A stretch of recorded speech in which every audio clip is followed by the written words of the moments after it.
All right, so today we're going to fit some Tein Flex Zs or Zs onto my ISF and potentially the EDFC Active Pro.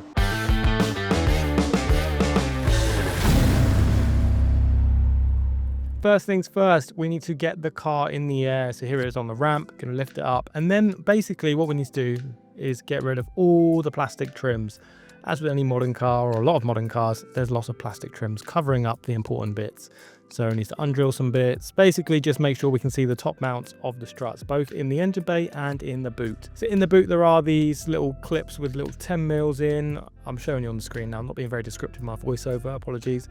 Just undo those, the rest are just those little plastic clips. So basically I would advise you have some trim pullers or those little, what do you call them? The little trim remover tools, one of those. So you can pull out all the carpets and basically reveal what we want to see. Similarly, in the front of the car, under the bonnet, there are some plastic covers, would you believe it, covering the strut towers. These are a lot easier to take off, just a few plastic trims, which will almost definitely break because that's what they do. Anyway, so once you've got those off, you can see the top of the strut tower, and then we can get to work removing these front coilovers. Next up was to take the wheels off, as I'm kindly demonstrating for you there. Luckily, we had a gun and a ramp, so it's a lot easier than doing it on a driveway.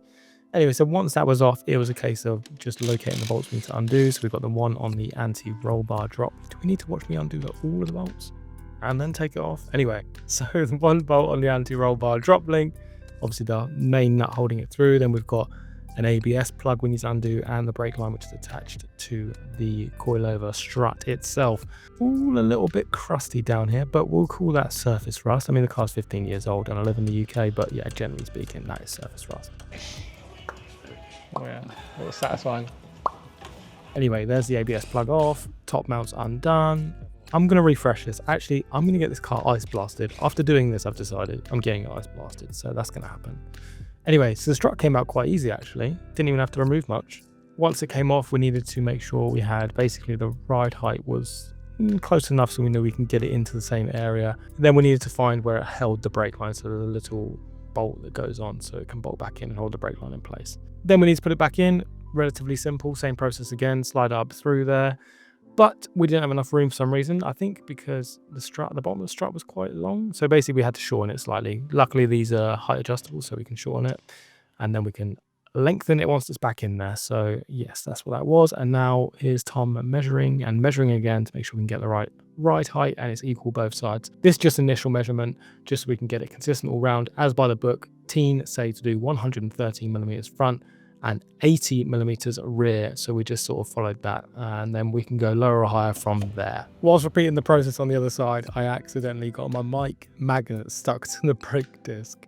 Anyway, I did manage to get off eventually, and this is where we started to encounter some problems with the anti-roll bar drop links. Very, very tight. Unfortunately, on the front left side, the anti-roll bar drop link would not tighten up again, so I had to order some more, and that meant waiting a week. We were then tight for time, so we did manage to quickly install the rears, which were a lot easier, but unfortunately I didn't manage to video much of it. A lot more simple, not much to move out of the way, just your standard bolts. You've seen coilover installs millions of times, you don't need to see that. Anyway, let's fast forward a week in the future. 1 week later, we had a bit of a mare with one of these, a drop link for the anti-roll bar. So we had to wait for it to be ordered and arrive. And here it is, let's put it on and finish the coilover install. Also, since we installed the coilovers, obviously it was a little bit lower, and with these 15mm spacers I got on, I've sort of been rubbing really badly, as you can see on the tyres.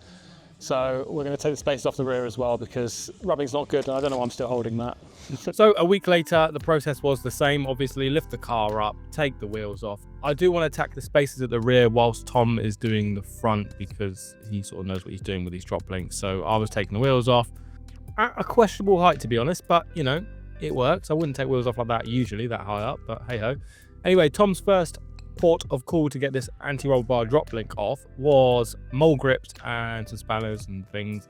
The amount of tools he used during this was pretty funny, so it keeps going up. So first just a spanner and a socket set, then we went up to a sort of air gun saw thing. I don't know what you'd call that, a saw that's on it, I don't know. And obviously eventually after using that, some induction heater. You know what comes out when you know something's being stubborn in the world of mechanics? The angle grinder. So out came the angle grinder, and yeah, ground the bolt off. And eventually we got it off. Obviously, well, I think I took it off. You know, I took all the credit. All me. Get on video, that was all me. And then it was a case of putting the new one in on the right side and then repeating the process on the left side. Again, super stubborn, had to pull out all the big guns and eventually the angle grinder again. And obviously, I ended up taking it off. Ha ha ha. Thank You put the bottom in first or the top? I put the long bit in first. That's definitely the wrong around, isn't it? Obvious. How is it obviously the wrong around? Because how much of that got to go through? I'm doing them both at the same time, how's that? How's that for multitasking? She says, where do you learn that? Yeah. These spaces need to come off and this one was rounding slightly, so big guns. See if we can take it off. No, I just ran. Don't make it. That definitely wasn't me. I got the foot. Now I'm lowering it because, well, the space is not off this side, but we've got the other one off. Well, Tom got the other one off. Take this one off and then we can lower it. I also had a bit of a wobble in my steering wheel, about 85 to 90 miles an hour on the track, obviously. So I got Tom to balance my front wheels while we were in there. They were off a little bit after getting the wheels redone in silver. I don't think they were balanced properly by the previous place. So yeah, now they're all balanced and no more vibrations. And because the spaces are now off, I can lower the rear on the coilovers and lower the front. I do need to dial in the ride height a little bit, but we're getting there. Got to let them settle a little bit. But I'm happy with how it is. I'm not that mad about the lack of rear spaces. I think, you know, I'd rather have peace of mind. I can go over bumps and not worry about scraping or popping tires, so that's more important to me than how it looks.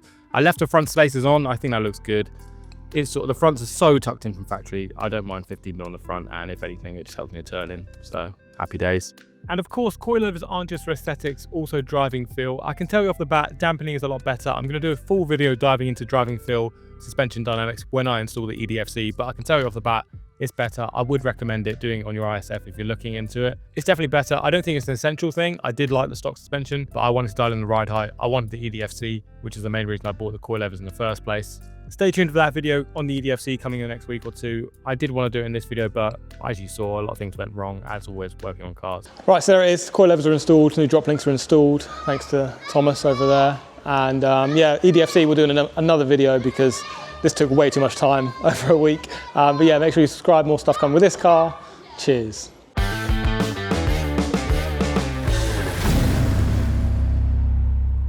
Now I've got to spin it to get it back. You should just be able to... No, you'd spin the main body. Is that the right way or the wrong way? Let's see your legs come off. Yeah, I was hanging from it. Should probably do this lower down next time. Cut that.